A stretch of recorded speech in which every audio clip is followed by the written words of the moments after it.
Boom. All right, guys. So how was this today? How was the assignment? It was fun. Fun? Did it go well, you think? Yes. I didn't get so far, but yeah, it was kind of fun, and I'm gonna keep working on it today, I think. Nice. Yeah, here. same. Very cool. Very cool. I think Marcus is the only one that had like huge levels of success. Only part of it that wasn't fun for me is still with the abysmal specs I have to deal with on my own computer. Gotta make sure to get it installed on the school computer next week. Yeah. Unfortunately, Unreal. It's a little bit heavy when it comes to compiling and stuff like that. Yep. All right. Let's see. Where were we when we left off?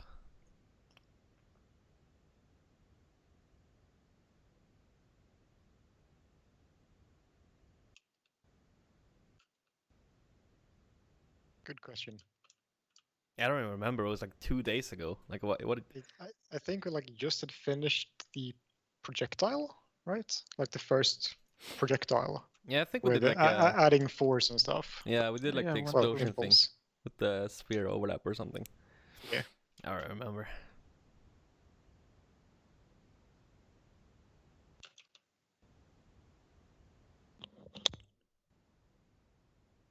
Oh, by the way, I should say I added the times to the schedule now for next week and the week after that.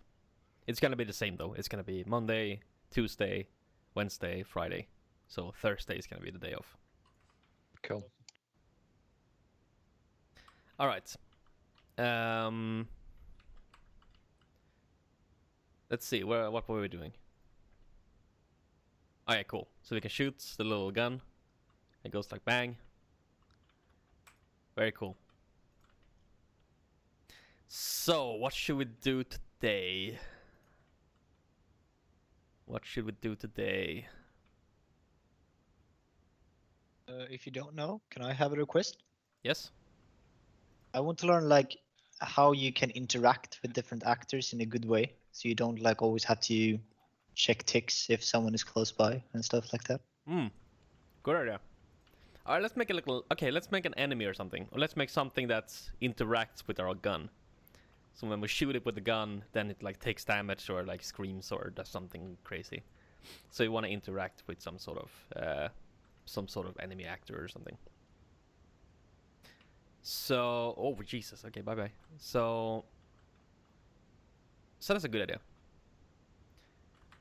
So I'm gonna start out with just making an enemy actor in that case. So I am going to add some files. Let's head over into... Why are you laughing? Is this guy laughing? What? Oh, sorry. You laughing at me? Think I'm funny? Because I added manually? Is there something wrong with that? Yes. I was totally not laughing at something completely unrelated. Yeah. I'll take it personally. No, Good. So we'll do an enemy. Let's call it fuck enemy. Let's just stick with the naming convention. There we go. So I'm adding our header and CPP file. Drag those in here. Just gonna clean up here a little bit. There we go. Always forget to pragma your onces. Let's see, we'll make our fuck. Oh, excuse me. And it's gonna be an actor. Generated body. Here we go. Include the actor. There we go. Nothing missing, I think. Or is there? Don't you need to generate the header file for the fuck enemy? Exactly, we forgot the generated header file. Gonna include that. There we go. So, let's... I'm wondering if we should...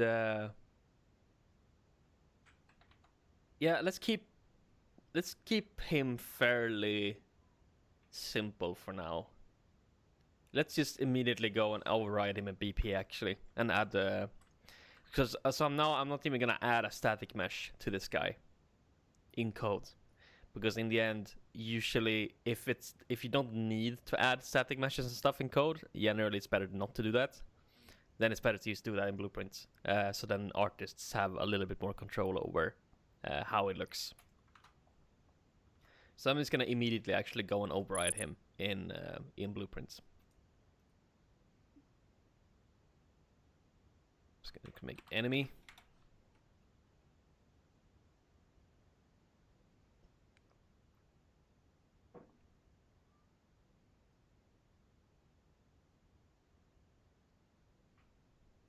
Fucking kids screaming outside my window.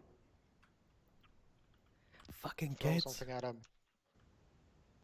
Yeah, there's like a school outside my window. I should have really thought about that before I moved in here.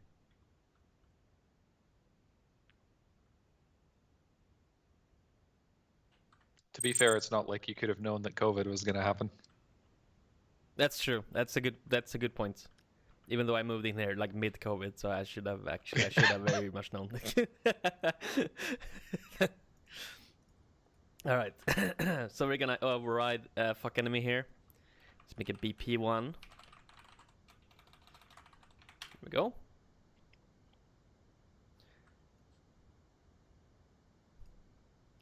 So we might want to make a root component actually.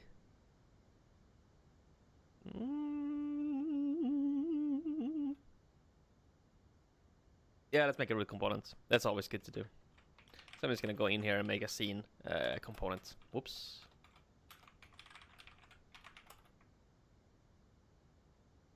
Should we make a sphere component? Yeah, let's make a sphere component. So I'm gonna have a sphere collision as our root. Gonna make it a U property, make it visible anywhere.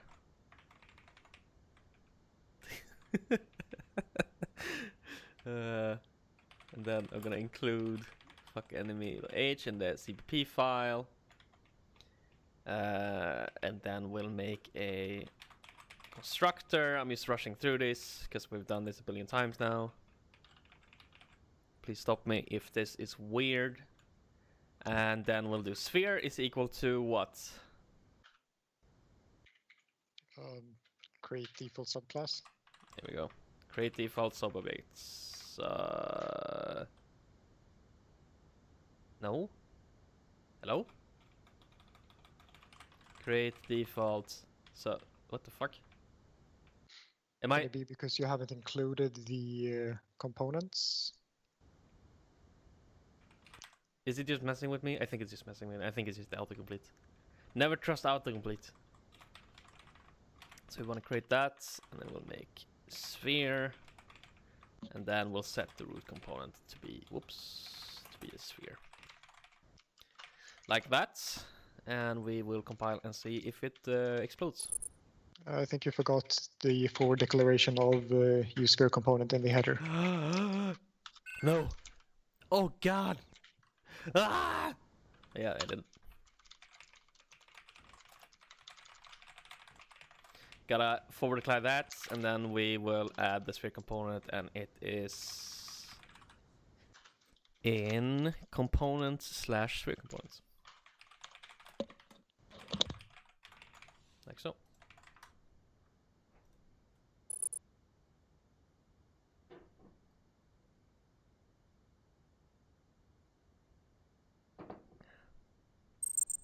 Sweet. So now if we go into here, we should have, yes, we have a sphere here. Very cool. So let's add a mesh to this little boy. I can't delete the default scene root. Oh no. I might need to restart actually. Maybe I can just shut it down. Oh, it's gone. Okay, cool. Oh, thank God. Alright, so let's add a mesh for this guy. So we add a static mesh component. And let's see if we can find something cool. Is there a cool mesh for this guy? Taurus. Yeah, looks sick.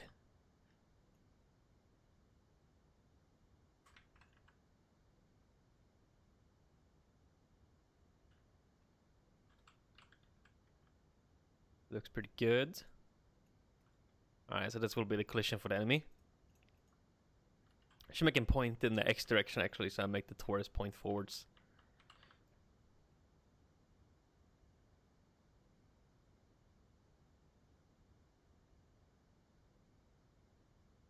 There we go. So now he's pointing towards this way. So this is the way he's gonna be moving, trucking along.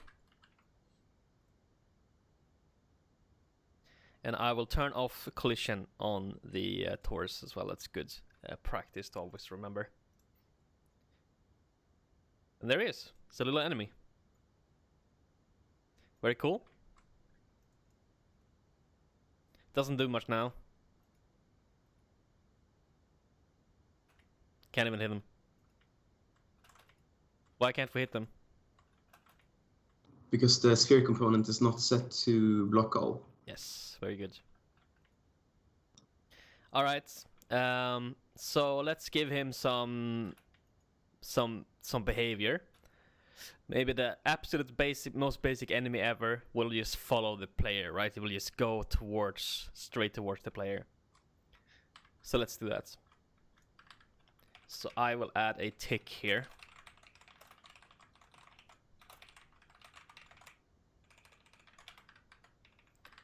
And to get the player, there's a very nice helpful function called get player pawn. There we go. Get player pawn in U gameplay statics. So I will just call that. So U gameplay statics get player pawn. And it takes a world context object. Can someone explain to me what world context object is?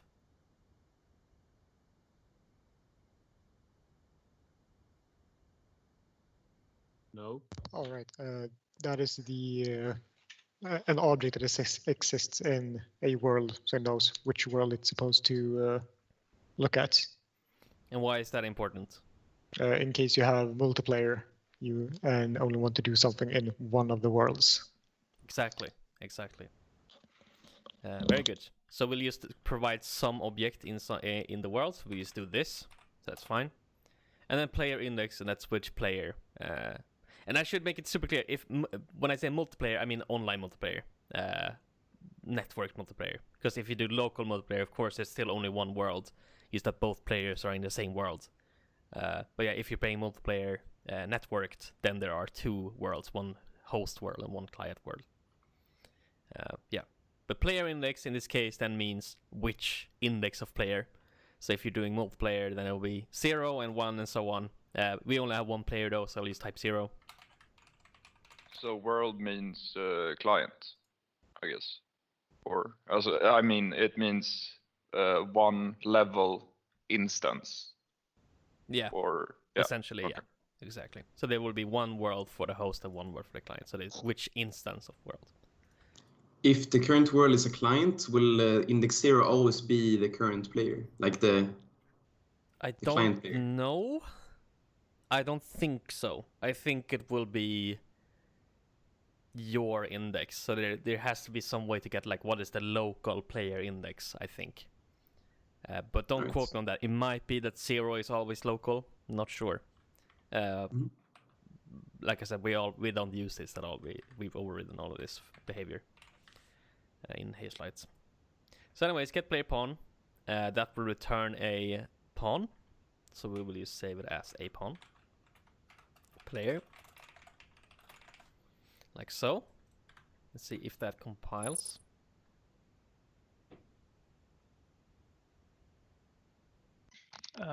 Don't you need to include something to get the U gameplay statics? Oh no!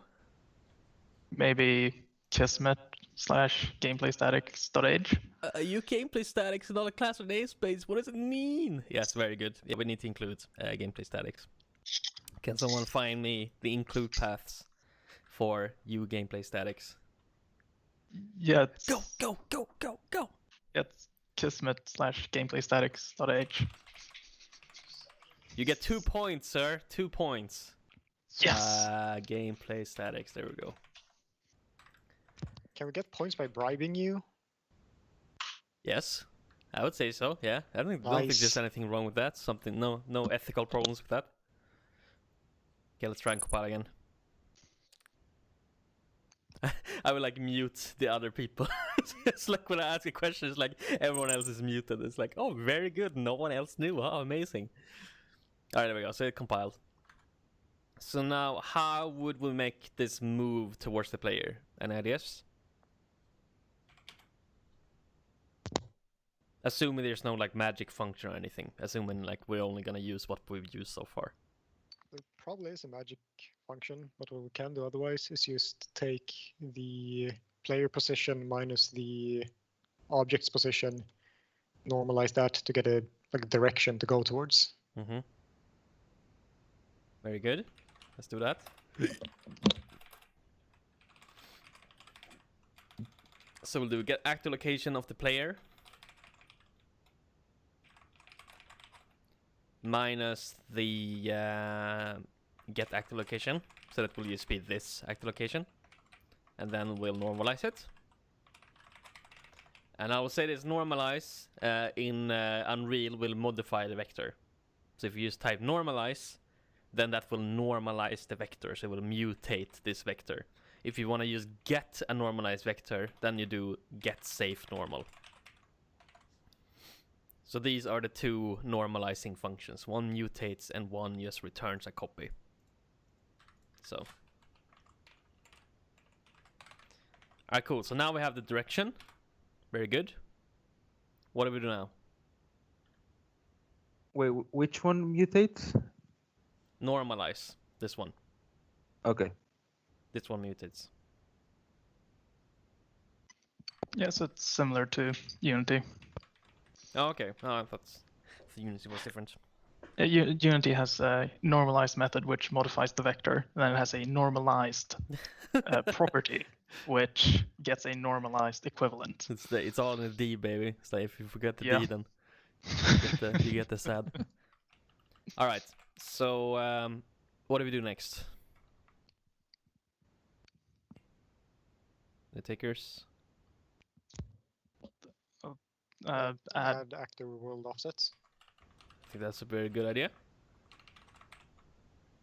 And then what? We want the direction times delta time, and what was it? A boolean to see if we want to do a cast or not. We can probably skip those, I think. Yeah, then that should be enough, I think. All right. Let's see. We should probably like enable tick, or what is it? Oh, Oh, very good. How do I do that? Something like I always Primary. just type primary Can ever tick. Primary actor tick, right?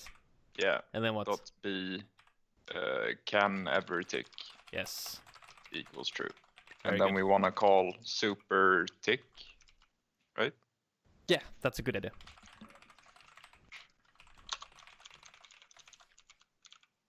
Cool. Let's see what happens. I think that looks pretty good.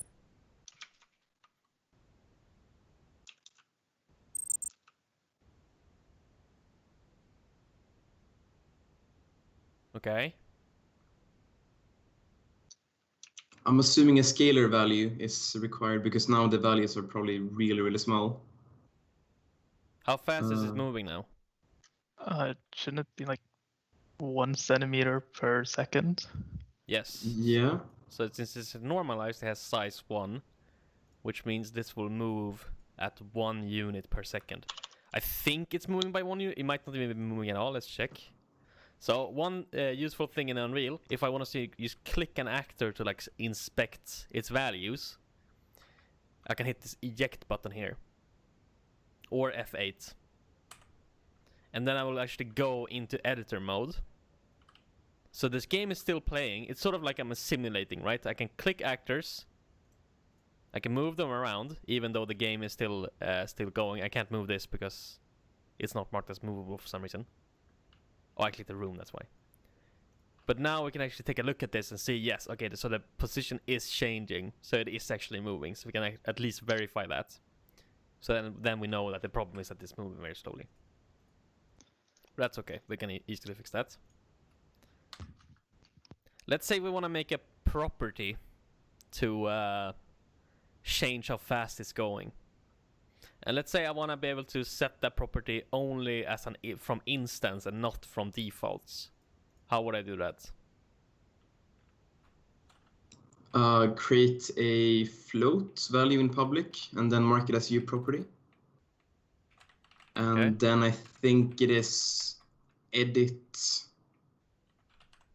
And no, not anywhere. What is it? Defaults only, maybe? Instance only? Instance only, right? Because I wanted to edit it. I wanted to edit it from instance. Let's set a default value as well. Let's do 50. Not too fast. I'll multiply speed by that, or the movement by that. Okay, so let's see. Let's compile.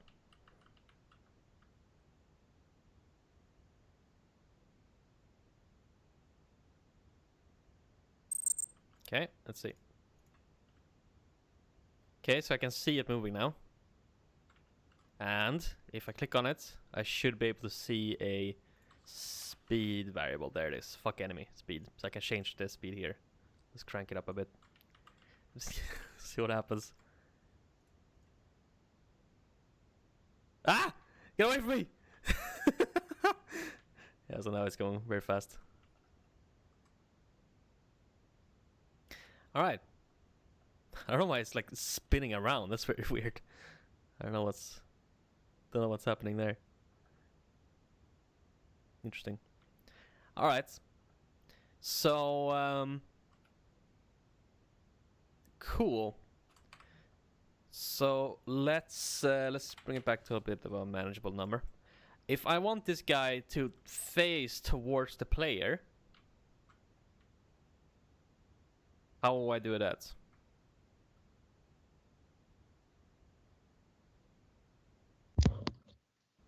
We need to rotate towards the direction it's going. Mm-hmm. But I guess there will probably be some sort of magical function as well that is like a look at.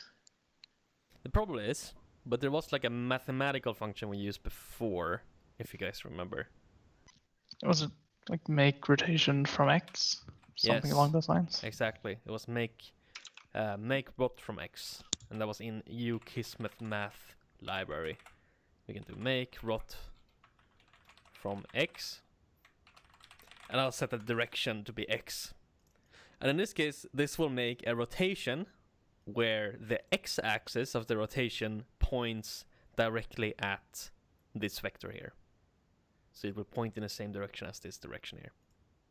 So here we're making a rotation to point in direction. So I'll just save that as an F rotator. Do you guys remember what F rotator was? Euler angles? Yes, Euler angles. Exactly. So yaw, pitch, and roll. And then I'll just set actor rotation to be this rotation. And now, hopefully... Well, isn't there an include missing? You're right. So I'll just include Kismet math statics, I think. Going off the dome. Let's see what happens. Ah! I think it's a Kismet math library. Oh no. Why is the gameplay statics and math library? It makes no sense. What do you mean? It makes perfect sense if you don't think about it too much. It makes no sense, Unreal. Sweeney! Just don't think about it and it sort of makes sense. What the fuck? Just let me do it. What's wrong now? Math library. Okay, can someone find it to me? I'm panicking over here. It's Kismet/Kismet math library. I think it was at least. Is it really? My Kiss, compiler's math, complaining. math, library. Yeah, my god, you're right.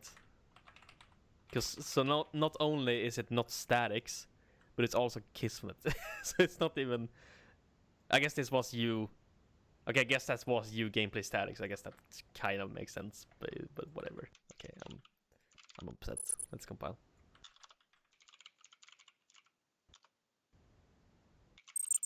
Cool. Okay, so now hopefully. There we go. So now he's looking actually towards the player. So now he looks actually kind of scary. He's just like holy donuts chasing it.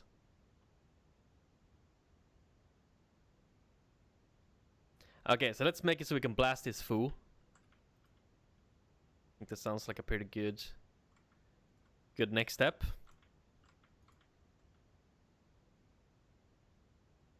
But any questions so far about what we did with this guy?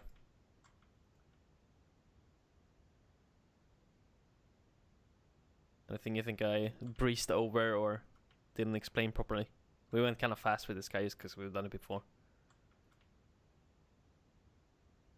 Yeah, I think we're good. Like, it's all kind of stuff we've seen earlier in the week, so.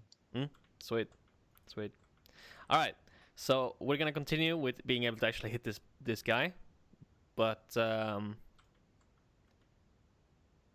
let's take 5 minutes just to grab some water and stretch our legs a little bit.